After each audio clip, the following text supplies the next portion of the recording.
We all have our own path to walk. It may be obstructed, it may be winding, and no doubt it will have peaks and valleys, but it is ours alone. Like onlookers at a marathon, friends and family can offer encouragement along the way, but ultimately we decide the trajectory that we take. In this series, Juliet Dorris Williams offers a clear view from her path that may inform your decisions as you move toward finding your faith. One part spirituality, one part real-world practicality, and a serious splash of fun. Here's Juliet. Hi, I'm Juliet. Welcome to Finding Faith. Among other things, I am the author of Leaving Church, Finding Faith, and I am here in this space chatting with you about the book and other things that may bubble up when we're talking about faith and life and how those two things intersect. Because if you are at all like me, they always intersect.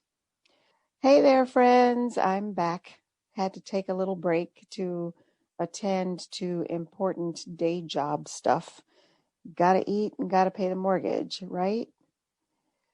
So if you go to the homepage for this podcast and follow me on LinkedIn, you will see that I run a nonprofit providing recovery support for people living with mental health challenges, those with substance use and other addiction issues, and also survivors of trauma. And like all nonprofits everywhere, we have to dance to the timelines of the grantors, those wonderful, amazing, and blessed people who fund us to do the things that we love to do. Well, my grant was due and my brain was full. So no brain bandwidth outside of that priority, although this podcast wasn't far from my thoughts. Last time here on Finding Faith, I shared about being faithful in the dark.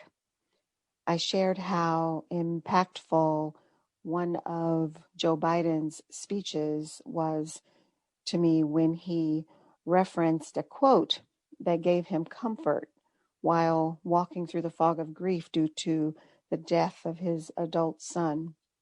That quote, "Faith sees best in the dark," stayed with me. It stays with me and sent me down a rabbit hole where I discovered my spirit twin, Soren Kierkegaard, the author of that quote. And there's so many other quotes of his that spoke to me, that speak to me. So skip back to that episode to hear more about that. One of Kierkegaard's other quotes that I love is, "The most common form of despair is not being who you are." That quote has so many layers of meaning to me, not just in the context of living a life of faith, but also in honoring where you are, what you are feeling in any given moment.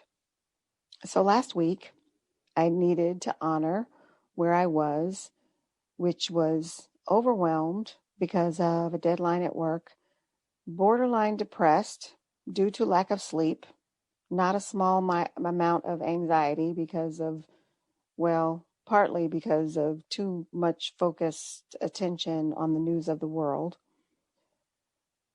And once I realized that I was stretched farther than was healthy, Self and I had a chat about hard deadlines and self-imposed deadlines.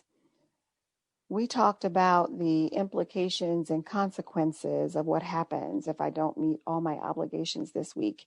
And who am I going to hurt or let down if I don't get all this stuff done? This, if you have not realized, is a self-care exercise.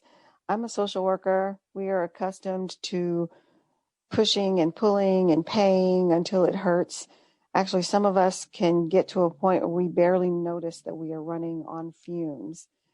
And we are the experts on telling other people to practice self-care. Many of us suck at doing it ourselves still.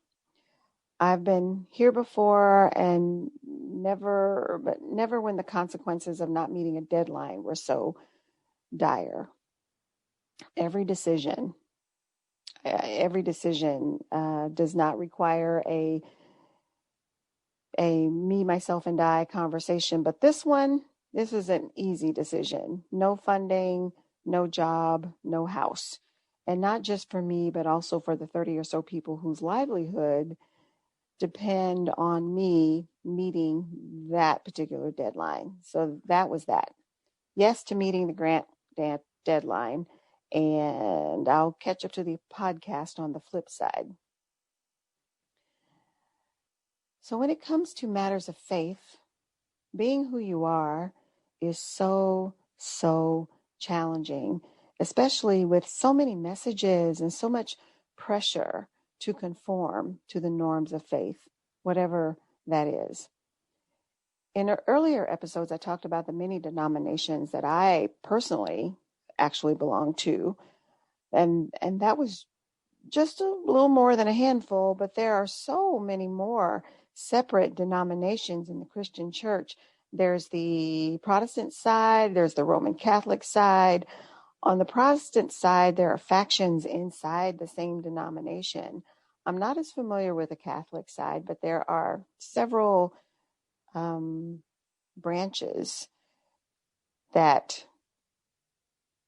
maybe others of you, I'm sure, are much more familiar with that. But such is the way with institutionalized religious systems, no matter the type.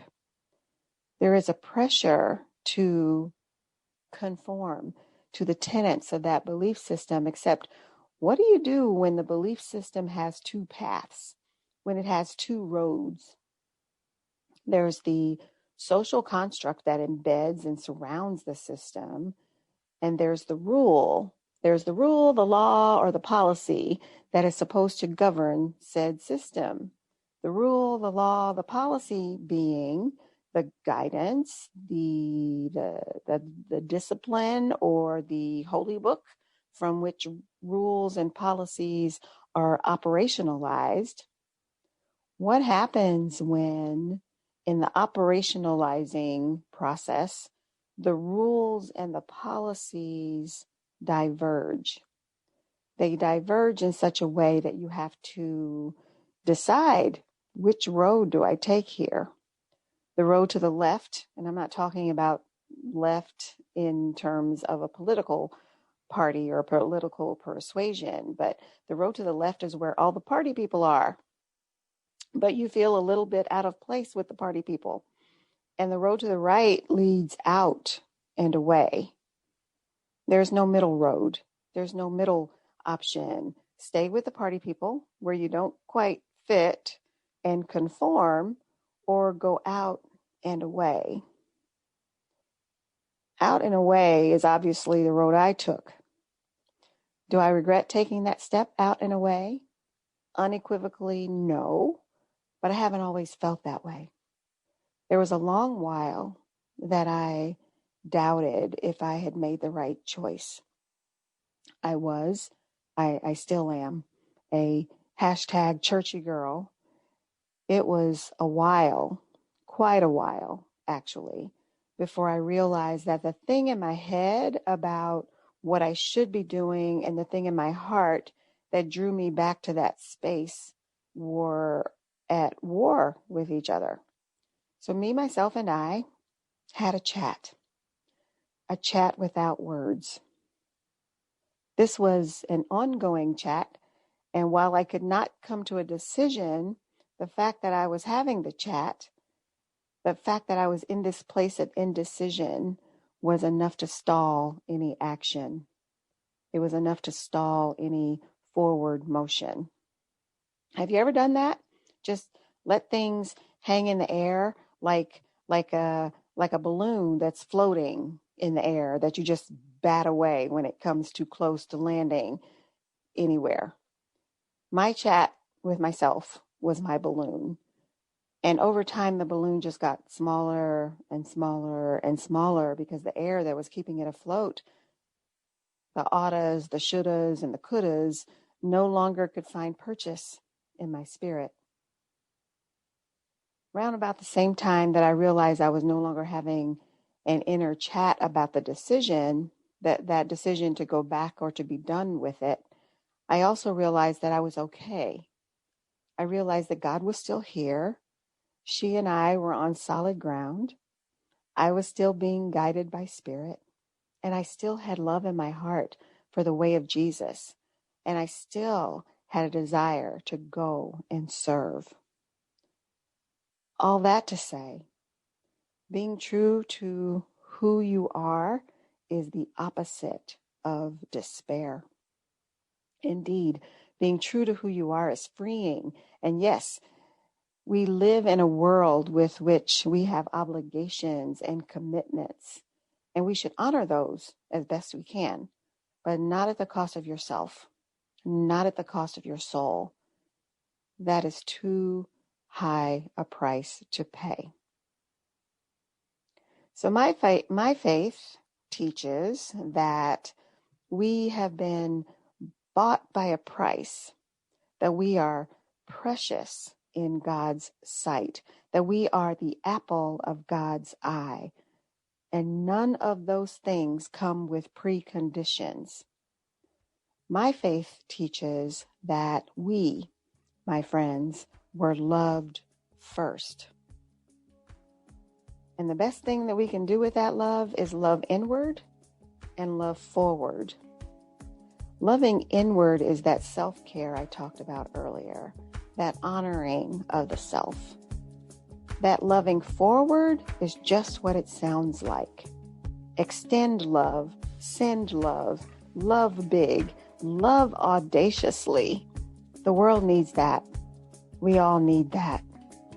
If we could just figure that part out, my, oh my, what a wonderful world that would be.